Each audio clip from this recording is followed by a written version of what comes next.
तो आज हम पढ़ने जा रहे हैं वर्चुअल फंक्शन। वर्चुअल फंक्शन से तात्पर्य अप्रत्यक्ष रूप से प्रभावी होना परंतु वास्तविकता में नहीं होना है। इस प्रकार वर्चुअल फंक्शन वास्तव में उपलब्ध नहीं होता है परंतु प्रोग्राम के कुछ भागों में वास्तव में प्रकट होता है।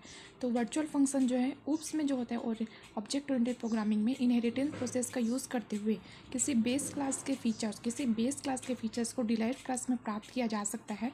इनहेरिटेंस के प्रोसेस में यदि बेस क्लास और डिराइव्ड क्लास को एक ही नाम से मेथड को डिफाइन किया गया है, मतलब बेस क्लास के और डिराइव्ड क्लास के द्वारा प्राप्त किया जा सकता है और दोनों को यदि एक ही नाम से डिराइव किया गया हो, मेथड डिफाइन किया गया हो, तो डिराइव्ड क्लास के मेथड द्वारा बेस क्लास के मेथड को रिप्लेस कर दिया जाता है।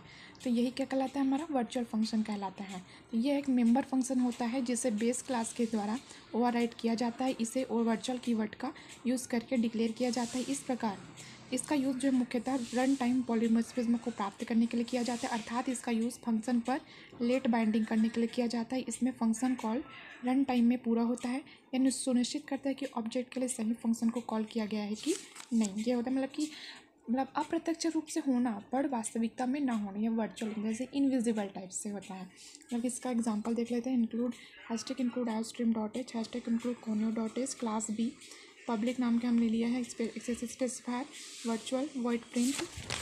इसके अंतर्गत हमने रखा है cout print base class /m void show के अंतर्गत print show base class /m। और फिर ये जो पब्लिक बेस है उसको हमने क्या है क्लास डिराइव कर रहे हैं, इनहेरिट कर रहे हैं। तो पब्लिक फिर लेते हैं void print cout print derived class /m void show cout show derived class /m इंटीजर मेन। ये हमने बंद किया इंटीजर मेन। तो बेस के अंदर एस्ट्रिक्स BPTR मतलब PTR पॉइंटर को दिखा रहा है और बी बेस को derive D BPTR %m% BPTR print BPTR show return 0 return हमारे पास कुछ नहीं। अब उसके बाद देखते हैं फंक्शन ओवररीडिंग।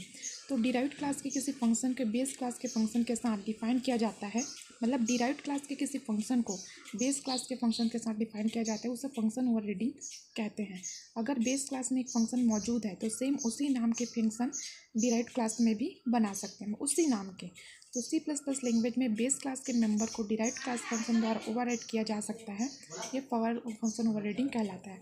ओवररीडिंग के लिए आवश्यकता है कुछ कि फंक्शन ओवररीडिंग किसी भी क्लास के अंदर नहीं हो सकता है। फंक्शन ओवररीडिंग के लिए बेस क्लास का डिराइव्ड क्लास की आवश्यकता होती है और फंक्शन को डिफाइन किया गया है तो उसका डिक्लेरेशन बेस क्लास और डिराइव्ड क्लास में समान होना चाहिए, अर्थात एक समान नेम रिटर्न टाइप और पैरामीटर होना चाहिए। मतलब समान नेम होना चाहिए, समान रिटर्न टाइप, समान पैरामीटर भी होना चाहिए।